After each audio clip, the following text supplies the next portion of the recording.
파마스는 40여 년간 프랑스를 수호하고 있는 불법 제식 소총입니다. 2차 세계대전이 끝나고 프랑스군은 빠르게 전군을 무장시키기 위해 MAT-49 기관단총을 사용했습니다. 하지만 이후 전 세계의 제식 소총 트렌드가 돌격 소총으로 넘어가며 프랑스도 대안을 찾기 위해 정말 수많은 시행착오를 거치게 됩니다. 내부에선 CEAM M1950, MAS-51 등을 실험하였고 이후 7.62mm 탄을 사용하는 M14를 미군이 채택하자 역시나 같은 탄종을 사용하는 소총 개발에 들어갑니다. 생테티엔 조병창에서 파마스 60이라는 최초의 파마스 이름이 달린 소총을 개발하였으나 고국형 전투 소총답게 강한 반동으로 총기 제어가 힘들어 프로토타입만 만들고 방치되었으며 후속으로 벨기에의 FN-8도 선정될 뻔했으나 역시나 같은 이유로 취소되고 5.56mm 탄을 사용하는 총기로 눈을 돌리게 됩니다. 다만 당장 사용할 총기는 필요했기에 독일의 7.62mm 탄을 쓰는 G3와 5.56mm 탄을 쓰는 HK33을 라이센스 생산하였으나 당연히 자존심 강한 프랑스인들에겐 불편한 동거였기에 재차 파마스 소총 개발에 들어가게 됩니다. 결국 71년도에 시제품이 나왔으나 생산 속도가 받쳐주지 않아 임시로 시그사의 SG540을 또 면허 생산하여 사용하게 됩니다. 결국 78년도가 되어서야 파마스는 전군에 배치가 되기 시작합니다.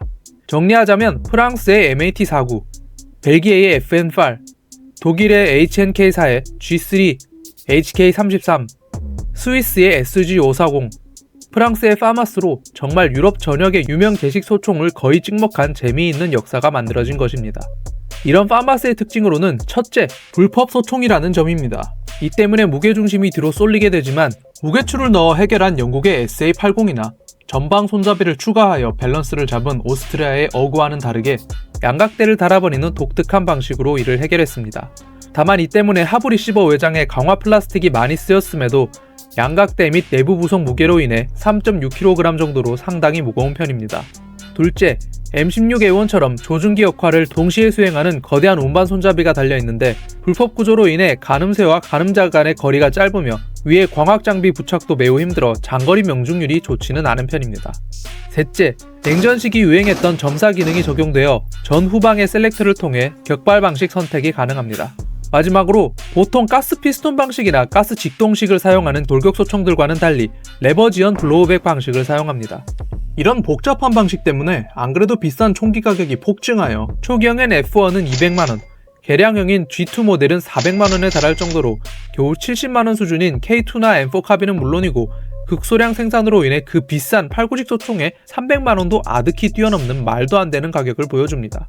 이런 파마스는 기본형인 F1 외에도 양각대, 3.4 기능, 총류탄 부품을 제거하여 단순화한 수출용 G1, 나토 표준 탄약 호환성을 개선한 G2, 미래 보병 체계에 맞게 개선한 펠린, 발로리제 등의 다양한 파생형이 존재합니다.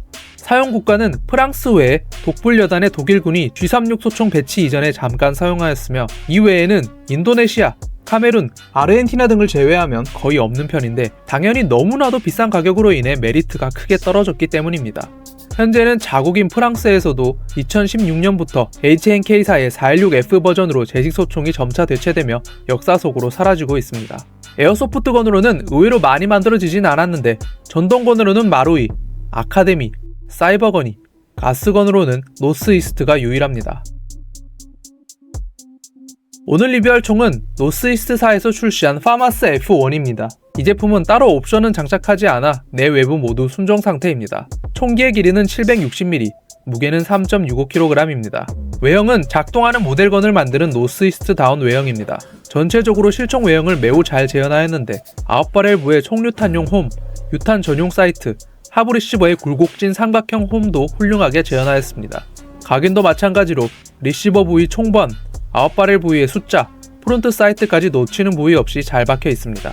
스틸 파츠도 아낌없이 사용하였는데 소염기, 9바렐, 바이포드, 차징 핸들, 트리거 가드 등 볼트 캐리어와 플라스틱 리시버 파츠 등을 제외하면 대부분이 스틸 재질입니다. 기믹도 당연히 구현되어 있는데 바렐 부위 버튼의 위치 변경이 가능하며 유탄용 조준기도 좌우로 이동이 가능하고 양각대도 펼치고 접을 수 있습니다. 파마스 특유의 셀렉터도 잘 재현되어 있는데 전방의 셀렉터로는 격발, 안전모드 변경, 후방의 셀렉터로는 연발, 3.4 모드 설정이 가능합니다. 다만 하부 플라스틱 리시버와 상부 간의 유격이 조금 있는 편인데 구조상 유격을 잡기가 쉽지 않아 아쉽습니다. 내부 구조는 실총과는 다르게 롤러 지연 블로우백 방식은 아닙니다. 내부 재질은 대부분 스틸이며 볼틱 캐리어의 무게는 122g으로 매우 가벼운 편입니다. 상당히 잘 만든 제품이지만 트리거 쪽에 몇 가지 이슈가 있는데 점사 연발 시 단발이 나가거나 점사로 설정해도 연발만 나가는 문제가 있습니다. 두 문제 모두 트리거 그룹에서 발생하는데 보통 트리거 그룹을 앞으로 밀어주면 해결되는 편입니다. 이외에도 탄창이 제대로 맞물리지 않으면 기화율도 크게 떨어지고 사격도 좀 빠져서 파손이 될 수도 있으니 반드시 제대로 장착되었는지 확인이 필요합니다. 탄창은 파마스 전용 25발들이 탄창이며 재질은 알루로 추정됩니다. 공탄 사격도 간단히 가능한데 탄창 상단의 구멍에 전기 테이프나 사이즈가 맞는 물건을 끼워주면 됩니다. 번외로 외부 옵션은 소음기 및 하부 레일은 이미 출시되었고 상부 레일은 출시 예정이니 취향에 맞게 구매하시면 되겠습니다. 볼트 캐리어는 그렇게 무겁진 않지만 큰 용적의 노즐을 사용하는 노스이스트답게 반동은 꽤나 좋은 편입니다. 실총처럼 트리거를 짧게 당기면 단발, 깊게 당겨야 연발 혹은 점사가 가능합니다. 기화율은 평범한 편인데 단발 시엔 약 2탄창, 연발 시엔 아슬하게 1.5탄창 정도를 비웁니다. 집탄도 무난하여 조준하는 대로 탄이 꽂히는 편입니다. 이 제품의 해외 소비자 가격은 $697, 한화 약 103만원이며 배송비 및 부대 비용 포함 시 133만원으로 예상됩니다. 마지막으로 개인적인 평점과 결론을 함께 말씀드리겠습니다. 외관 9, 뛰어난 외형과 재질, 아쉬운 유격, 반동 6, 킥감이 느껴지는 반동, 기화율 6, 의외로 무난한 기화율, 내구도 8.5, 트리거 박스 이슈 외에는 무난함, 옵션 호환성 9, 외장 래플 옵션 존재, 오류 외장도 상당수 호환 예상. 결론, 노스이스트 특유의 작동하는 모델건 철학이 그대로 묻어있는 또 다른 제품입니다. 시장성 예측 불가 및 완전한 신규 설계가 필요하여 타 브랜드에선 섣불리 만들지 않는 제품들을 훌륭한 퀄리티의 가스건으로 출시하여 항상 대리만족을 시켜주는데 이번 제품도 거의 완벽하게 해냈습니다.